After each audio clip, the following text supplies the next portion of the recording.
Tuni zinka mabel sang ni sim khom ki tiu che hele zon le khat na pung khat changa apat chang singi chan ana sim khom ki na hete changa ke hon ama a kona ka zao nong ho ka hir sonu chu chi hi a hi pathian chu wa a hi ma a chu mu thim him him lo hi a hi changu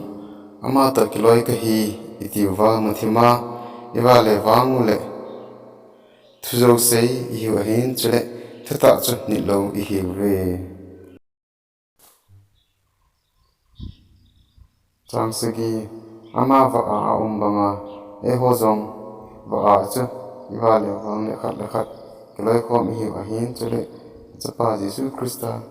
san tun chon sit na zo si a kona e sing mo a hi